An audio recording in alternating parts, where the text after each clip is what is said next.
नमस्कार, जय जोहार। मैं अमित रात्रे आप सभी का हार्दिक स्वागत करता हूं आपके अपने YouTube चैनल वशिष्ठ एकेडमी पर। इस चैनल के माध्यम से हम CGSI एग्जाम 2022 जो है छत्तीसगढ़ सब इंस्पेक्टर भर्ती परीक्षा 2022 को ध्यान में रखते हुए कुछ महत्वपूर्ण टॉपिक संक्षिप्त रूप से as a point of revision हम लेकर आने वाले हैं और लेकर आएंगे, और उम्मीद करते हैं हम जो पढ़ाएंगे वो आपको समझ में आए, है ना। और इसमें डायरेक्टली हम फैक्चुअल चीजों पे फोकस करेंगे जो डायरेक्ट क्वेश्चन एग्जाम में बनते हैं। जैसे CGSI का प्रीवियस ईयर का क्वेश्चन पेपर, उसके अकॉर्डिंग देख के CG व्यापम के जो अभी प्रीवियस एग्जाम हुए हैं उसके अकॉर्डिंग टॉपिक्स को एनालाइज करके, और आगामी छत्तीसगढ़ व्यापम के जो भी पेपर रहेंगे उसके पॉइंट ऑफ व्यू से मेन फोकस हमारा जो रहेगा वो CGSI पे रहेगा। तो उस टॉपिक पे हम चर्चा करेंगे और समझाने की कोशिश करेंगे। जनरली ये वैसे टॉपिक रहेंगे जिसको हम पढ़ तो लेते हैं लेकिन एक्चुअल में उसको भूल जाते हैं। एग्जाम में जब बैठते हैं तो तथ्य हमको याद नहीं रहते हैं। तो हम कोशिश करेंगे इस चैनल के माध्यम से कि आपको सारे फैक्चुअल चीजें जो एग्जाम में पूछे जाते हैं वो आपको समझाने में और याद करवा पाने में सफल रहें। स्टार्ट करेंगे आज धार्मिक सामाजिक सुधार आंदोलन। इसी को ही भारतीय पुनर्जागरण भी कहा जा सकता है या कहते भी हैं इसको, है ना, भारतीय पुनर्जागरण। ये हम जो टॉपिक आज पढ़ेंगे धार्मिक सामाजिक सुधार आंदोलन, ये आधुनिक भारत का धार्मिक सामाजिक सुधार आंदोलन पढ़ेंगे हम। ऐसा नहीं है कि एंशियंट हिस्ट्री में या प्राचीन इतिहास में, मध्यकालीन इतिहास में धार्मिक सामाजिक सुधार आंदोलन नहीं हुए हैं, हुए हैं, है ना। जैसे प्राचीन भारत में बौद्धिज्म जैनिज्म के तौर पे, और मध्यकालीन भारत हम देखें तो सूफी संत शंकराचार्य के नाम से धार्मिक सामाजिक सुधार आंदोलन है। लेकिन आज हम जो पढ़ने जा रहे हैं वो धार्मिक सामाजिक सुधार आंदोलन आधुनिक भारत के पॉइंट ऑफ व्यू से है। और हम शुरुआत करेंगे राजा राम मोहन राय से। राजा राम मोहन राय से शुरुआत करने का रीजन ये है कि राजा राम मोहन राय ने आधुनिक भारत में जो धार्मिक एवं सामाजिक सुधार आंदोलन चलाए उसमें उन्होंने सफलता प्राप्त की। इसीलिए हम स्टार्ट करेंगे राजा राम मोहन राय से। चलिए शुरुआत करते हैं। तो चलिए हम चर्चा करते हैं हमारे आज के टॉपिक धार्मिक एवं सामाजिक सुधार आंदोलन में। तो जब भी हम धार्मिक एवं सामाजिक सुधार आंदोलन पढ़ते हैं तो एक व्यक्तित्व है जिनका नाम आता है राजा राम मोहन राय, और हम यहीं से स्टार्ट करते हैं। क्यों करते हैं? क्योंकि राजा राम मोहन राय ने जो धार्मिक एवं सामाजिक सुधार आंदोलन में काम किया, योगदान दिया, उसमें वो सफल रहे, है ना, सफल रहे बहुत हद तक। इनका जो जन्म है वो जन्म हुआ था 1772 राधानगर बंगाल में। इनका जन्म कहाँ हुआ था? राधानगर बंगाल में। कब? 1772 में। इससे क्वेश्चन आए नहीं है अभी तक, लेकिन हो सकता है आ जाए। तो याद रखना है कि इनका जन्म 1772 राधानगर बंगाल में हुआ था, है ना। तो धार्मिक एवं सामाजिक सुधार आंदोलन में इनका योगदान काफी रहा और उसपे वो सफल भी हुए। तो उसके चलते इनको उपाधियां दी गई। तो उनमें से कुछ कुछ उपाधियां हैं जो इम्पोर्टेंट है एग्जाम के पॉइंट ऑफ व्यू से, वो हम देखते हैं। जैसे भारतीय पुनर्जागरण का पिता कहा जाता है इनको, भारतीय पुनर्जागरण का पिता कहा जाता है इनको। ये बहुत ही इंपॉर्टेंट है, क्वेश्चन में डायरेक्ट पूछता है कि भारतीय पुनर्जागरण का पिता किसे कहते हैं, है ना। इनके उसके बाद उपाधि आती है इनकी आधुनिक भारत का पिता। फिर आता है स्टार ऑफ न्यू इंडिया भी इन्हीं को बोलते हैं। फिर है भारतीय राष्ट्रवाद का पैगंबर। भारतीय राष्ट्रवाद का पैगंबर बोलने का मतलब ये है कि जब इन्होंने धार्मिक एवं सामाजिक सुधार आंदोलन चलाए, है ना, तो उसमें इन्होंने जो निम्न तबके के लोग थे भारत में उस समय, तो उनके बीच में राष्ट्रवाद की भावना पैदा करने में बहुत हद तक सफल रहे। तो इनको भारतीय राष्ट्रवाद का पैगंबर भी कहा जाता है। आते हैं आगे। अब युगदूत। युगदूत की उपाधि इसको दी सुभाष चंद्र बोस ने। सबसे पहले युगदूत इनको सुभाष चंद्र बोस जी ने कहा, या कह सकते हैं कि युगदूत की उपाधि राजा राम मोहन राय को सुभाष चंद्र बोस ने दी। अब आते हैं राजा पे, है ना। राजा की उपाधि जो है अकबर द्वितीय ने इनको दी। इनका एक्चुअल में जो नाम था वो था राम मोहन राय। क्या था? राम मोहन राय। राजा जो है वो एक उपाधि है जो इनको दी गई अकबर द्वितीय के द्वारा। तो इसके पीछे स्टोरी है। जब बक्सर का युद्ध हुआ 1764 में, है ना, बक्सर का युद्ध हुआ 1764 में, तो ब्रिटिशर्स ने जो मुगल सम्राट थे उस समय के, उनको पेंशन पे रखा। और जो सारे कामकाज है, प्रशासनिक व्यवस्था है ना, कहीं पे शासन करना है, तो ये सब काम ब्रिटिशर्स कर रहे थे। और जो राजा थे उस समय के मुगल सम्राट वगैरह, उनको पेंशन पे रखे थे। तो अकबर द्वितीय ने देखा कि राजा राम मोहन राय फेमस पर्सनैलिटी हैं, तो उनको अपने दरबार में बुलाए और उनको बोले कि भाई ये जो ब्रिटिशर्स हमको जो पेंशन दे रहे हैं वो बहुत ही कम है, इसको बढ़ाया जाए, है ना। तो आप जाइए इंग्लैंड और वहां जाके राजा से बात कीजिए कि जो मुगल सम्राट को पेंशन दिए जा रहे हैं वो बहुत ही कम है, इनको बढ़ाया जाए, ऐसे करके।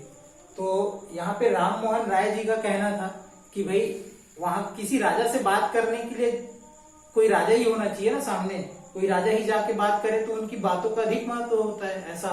तो अकबर द्वितीय ने इनको राजा की उपाधि दे डाली, कहा कि आज से तुम राजा राम मोहन राय हो, जाइए इंग्लैंड और पेंशन बढ़ाने के लिए बात कीजिए, ऐसे करके। तो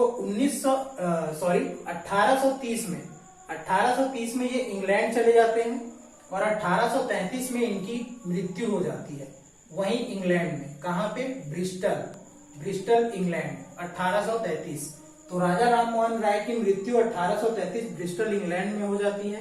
तो ये इनकी मृत्यु जो है बहुत इंपॉर्टेंट है, डायरेक्ट क्वेश्चन पूछता है कि राजा राम मोहन राय की मृत्यु कहाँ हुई, है ना, कब हुई और इनकी समाधि कहाँ है।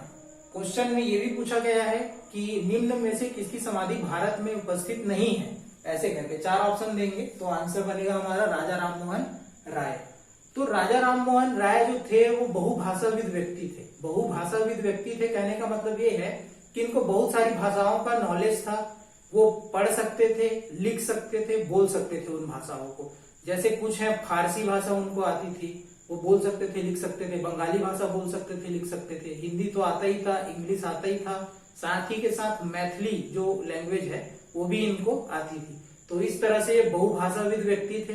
अब बहुभाषाविद व्यक्ति थे इन्होंने जो सामाजिक एवं धार्मिक सुधार आंदोलन चलाए, तो उसके प्रचार प्रसार के लिए कुछ पत्रिकाएं भी चलाई इन्होंने, मैगजीन निकाले, है ना, पत्रिकाएं चलाई, मैगजीन निकाले, जिनको हम देखेंगे एक ट्रिक के माध्यम से। आप जो एग्जाम के पॉइंट ऑफ व्यू से जो पत्रिकाएं हैं राजा राम मोहन राय द्वारा संपादित की गई, उसको आप याद रख सकते हैं, वो डायरेक्ट एग्जाम में पूछे जाते हैं। ठीक, तो चलिए देखते हैं ट्रिक के माध्यम से उसको।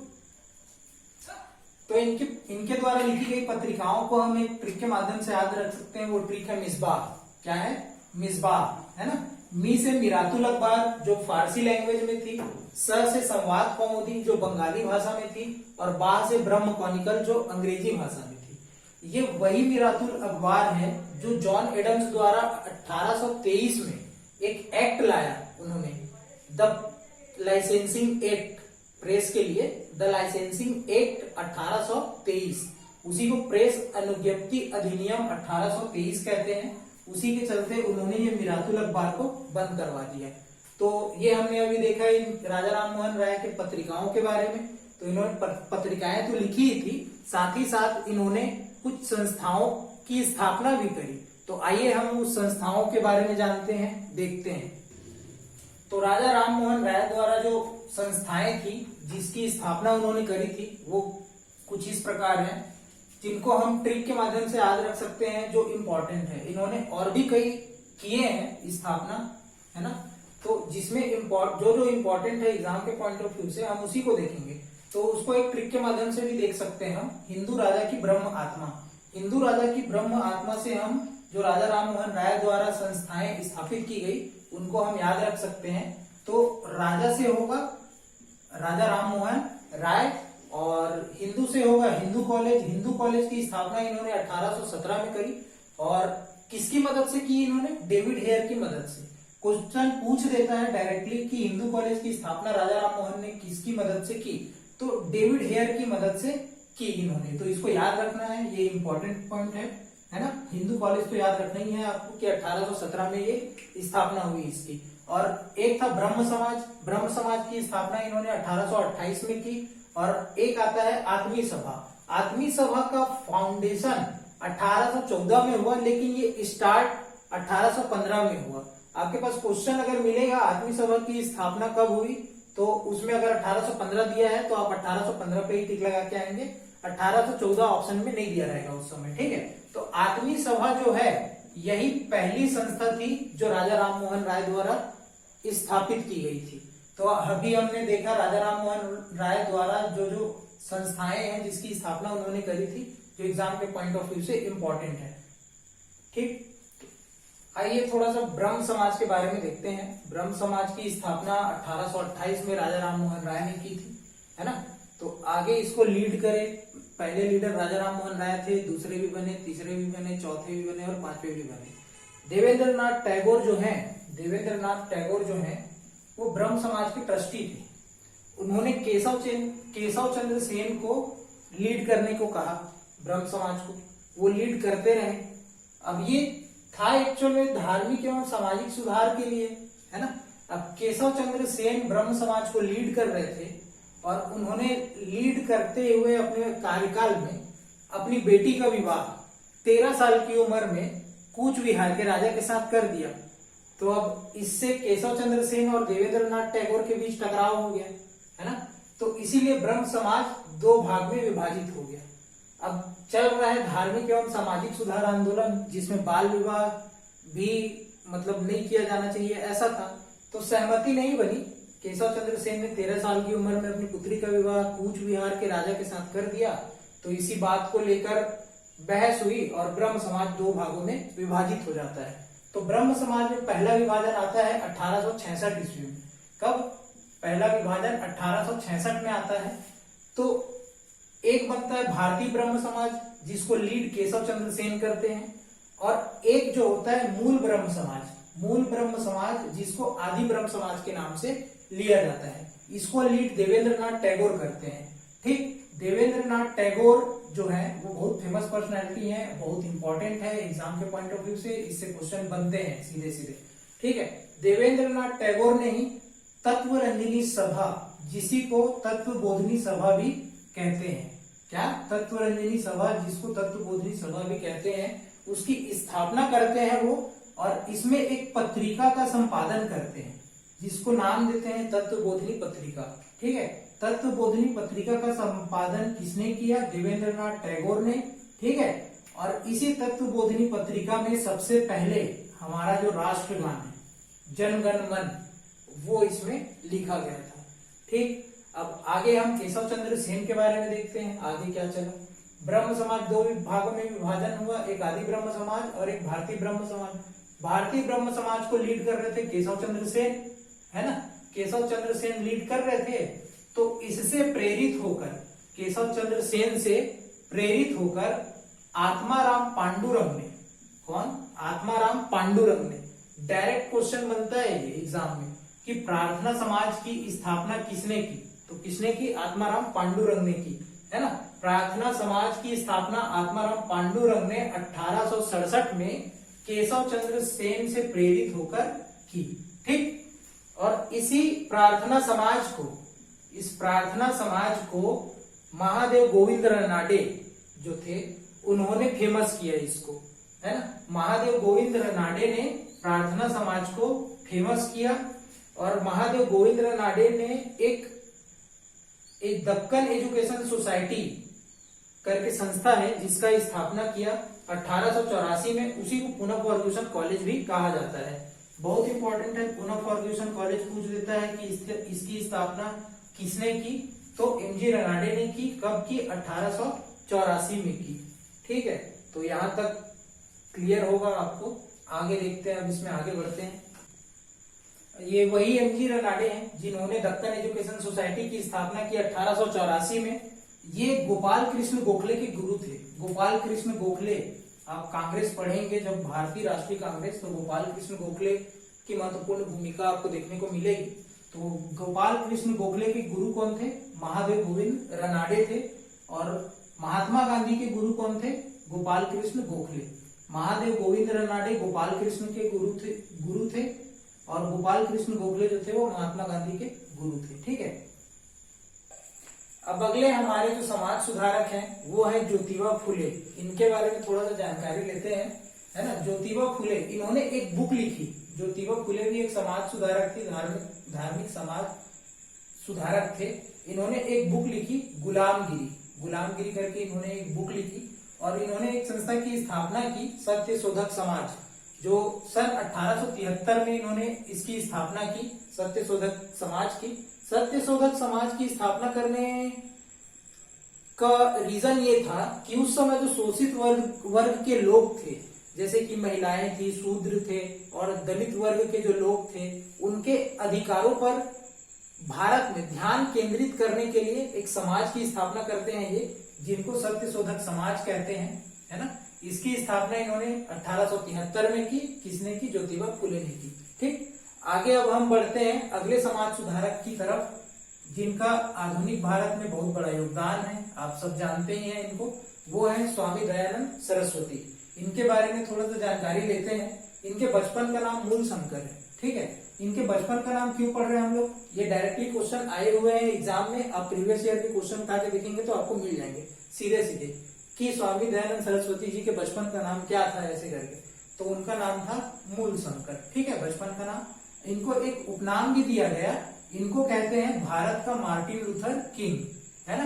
भारत का मार्टिन लूथर किंग, भारत का मार्टिन लूथर किंग किसको बोलते हैं? स्वामी दयानंद सरस्वती को बोलते हैं। ठीक है, इन्होंने एक बुक लिखी, स्वामी दयानंद सरस्वती जी ने एक बुक लिखी।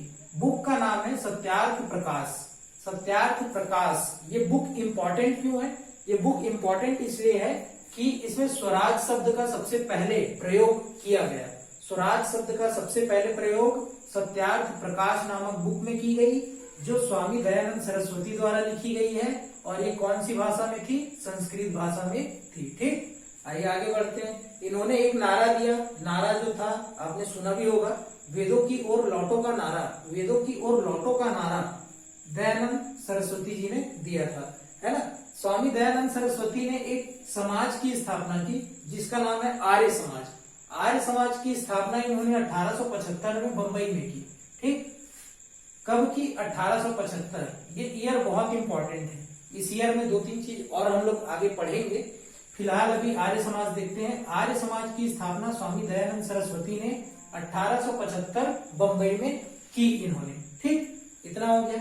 अब आर्य समाज को ही क्या कहा जाता है? भारतीय अशांति के जनक कहा जाता है। संस्था के रूप में भारतीय अशांति के जनक क्या है एक्चुअल में? उस समय इंग्लैंड के एक रिपोर्टर थे जिन्होंने अपने लेख में लिखा भारतीय अशांति के जनक के बारे में, है ना। तो ऐसे ये फेमस हो गए। भारतीय अशांति के जनक अगर संस्था के रूप में पूछे, है ना, भारतीय अशांति के जनक अगर संस्था के रूप में पूछे तो वो आर्य समाज है। ठीक, अगर भारतीय अशांति के जनक व्यक्ति के रूप में पूछे तो वो बाल गंगाधर तिलक को बोले, और जननी, भारतीय अशांति की जननी कह सकते हैं, उन्होंने मैडम भीखाजी कामा को बोला। ठीक है, तो हमने भारतीय अशांति के जनक भी देख लिए। आइए अब इस टॉपिक पे हम आगे बढ़ते हैं। तो चलिए अगले समाज सुधारक के बारे में थोड़ा सा देखते हैं। अब आते हैं sir Syed Ahmad Khan.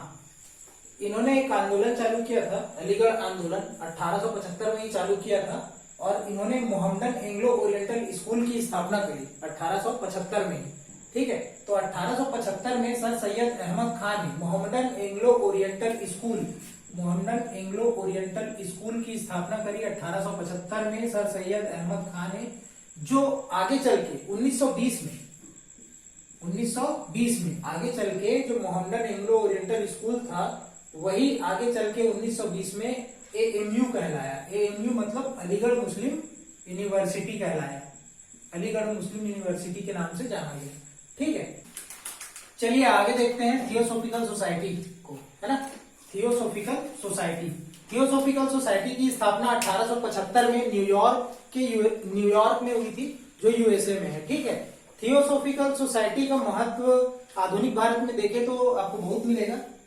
Annie Besant एक व्यक्तित्व होती है इसमें, जो भारतीय राष्ट्रीय कांग्रेस में आपको देखने को मिलेगा। आधुनिक भारत में इनका बहुत इंपॉर्टेंट रोल है, शिक्षा के विस्तार के लिए, चाहे सामाजिक सुधार के लिए आप देखेंगे। थियोसॉफिकल सोसाइटी को भारत में सफल बनाने वाली व्यक्तित्व जो थी वो थी एनी बेसेंट थी। ठीक है, थियोसॉफिकल सोसाइटी की स्थापना 1875 न्यूयॉर्क में हुआ था, जिसकी स्थापना मैडम HP ब्लावत्स्की और कर्नल हेनरी अलकॉट ने किया था। ठीक है, ये जो थियोसॉफिकल सोसाइटी है ये इंडिया में आया 1882 में, और मुख्यालय बनाया गया मद्रास के अडयार को। ठीक, मद्रास जो था वो अंतरराष्ट्रीय मुख्यालय भी था थियोसॉफिकल सोसाइटी का। कई बार क्वेश्चन ये बन जाता है कि थियोसॉफिकल सोसाइटी का इंटरनेशनल हेडक्वार्टर कहाँ है, तो हम जनरली भारत लगाते नहीं है, लेकिन इसका आंसर भारत ही है, भारत का मद्रास अड्यार। ठीक है, तो याद रखेंगे थियोसॉफिकल सोसाइटी का अंतरराष्ट्रीय मुख्यालय या इंटरनेशनल हेडक्वार्टर कहाँ पर है, मद्रास अड्यार में। ठीक है, और ये भारत में कब आया, 1882 में। ठीक, एनी बेसेंट जो व्यक्तित्व है ये आयरलैंड मूल की महिला थी। एनी बेसेंट जो है वो आयरलैंड मूल की महिला थी जो थियोसॉफिकल सोसाइटी से 1889 में जुड़ती है। ठीक है, कब जुड़ती हैं, 1889 में थियोसॉफिकल सोसाइटी से जुड़ती हैं और भारत आती हैं ये 1891 या 93। यहाँ पे मैंने 2 डेट लिखा है, क्यों, क्योंकि किसी बुक में 1891 दिखा मुझे और किसी बुक में 1893 दिखा, तो जो ऑप्शन में रहेगा उस पर आप टिक करके आएंगे। तो एनी बेसेंट भारत आती है 1893 में। ठीक, और 1898 में शिक्षा के प्रचार प्रसार के लिए जो निम्न तबके के लोग हैं वहां तक पहुंच नहीं पा रही थी शिक्षा, तो कोशिशें जारी थी और थियोसॉफिकल सोसाइटी की सोच भी वही थी, धार्मिक सामाजिक सुधार को लेकर के। तो इन्होंने शिक्षा के लिए सेंट्रल हिंदू कॉलेज की स्थापना की। कब की, 1898 में। 1898 में एनी बेसेंट ने सेंट्रल हिंदू कॉलेज की स्थापना बनारस में की, जो 1916 में बीएचयू के नाम से जाना गया। ठीक, बीएचयू मतलब बनारस हिंदू विश्वविद्यालय, जिसकी स्थापना मदन मोहन मालवीय जी ने की। आप सीजीएसआई का पेपर प्रीवियस ईयर का देखें तो डायरेक्ट क्वेश्चन था कि बनारस हिंदू विश्वविद्यालय की स्थापना किसने की, तो मदन मोहन मालवीय ने बनारस हिंदू विश्वविद्यालय की स्थापना 1916 में की। ठीक है, यहां तक क्लियर। आगे बढ़ते हैं अब हम। आइए अब आगे धार्मिक एवं सामाजिक सुधारक जो अगले रहे स्वामी विवेकानंद जी, उनके बारे में देखते हैं। ये भी इंपॉर्टेंट पर्सनैलिटी है, एग्जाम में डायरेक्टली इनसे क्वेश्चन पूछे जाते हैं। जो जो फैक्चुअल चीजें हैं जो डायरेक्ट एग्जाम में पूछी जाती हैं वो हम आपको बताएंगे। ठीक है, तो स्वामी विवेकानंद जी का जन्म, इनका जो जन्म हुआ था 12 जनवरी 1863 को, कहाँ पे, कलकत्ता में हुआ था। ठीक है, इसी दिन 12 जनवरी को ही नेशनल यूथ डे मनाया जाता है ना, राष्ट्रीय युवा दिवस मनाया जाता है। और इंटरनेशनल यूथ डे कब मनाया जाता है, 12 अगस्त। ठीक है, 12 अगस्त को इंटरनेशनल यूथ डे मनाया जाता है। ठीक, आगे देखते हैं इनकी मृत्यु हुई थी 4 जुलाई 1902 को, कहाँ पे, वेल्लूर में। ठीक, इनका नाम जो था वो नरेंद्र नाथ दत्त है। इनका नाम नरेंद्र नाथ दत्त है और इनके गुरु रामकृष्ण परमहंस जी हैं। ठीक, डायरेक्टली क्वेश्चन पूछता है, सीधे पूछता है कि स्वामी विवेकानंद जी के गुरु कौन थे, तो रामकृष्ण परमहंस जो स्वामी विवेकानंद जी के गुरु थे। ठीक है, 1893 में शिकागो में प्रथम विश्व धर्म सम्मेलन हुआ है ना, प्रथम विश्व धार्मिक सम्मेलन शिकागो में रखा गया 1893 में। भारत को रिप्रेजेंट करने के लिए स्वामी विवेकानंद जी गए, है ना, तो इनका नाम था नरेंद्र नाथ दत्त। ये सम्मेलन में जाने से पहले खेतड़ी के महाराजा अजीत सिंह जी से मिले, है ना, तो वहां धर्म सम्मेलन में जाने से पहले खेतड़ी के महाराजा अजीत सिंह जी से मिलते हैं। तो अजीत सिंह जी इनको सजेस्ट करते हैं कि भाई आप इंडिया को रिप्रेजेंट करने जा रहे हो प्रथम विश्व धार्मिक सम्मेलन में, तो आप अपना नाम एक काम करिए, स्वामी विवेकानंद रखिए करके। तो नरेंद्र नाथ दत्त को उनका नाम स्वामी विवेकानंद रखने के लिए सजेस्ट किया था किसने, खेतड़ी के महाराजा अजीत सिंह ने। ये भी याद रखिएगा, ये भी पूछ देता है कभी कभी। ठीक स्वामी विवेकानंद जी को आधुनिक राष्ट्रीय आंदोलन का आध्यात्मिक पिता सुभाष चंद्र बोस जी ने कहा था। ठीक, ये भी इंपॉर्टेंट है। अब स्वामी विवेकानंद जी ने 1896 में वेदांत सोसाइटी की स्थापना की न्यूयॉर्क में।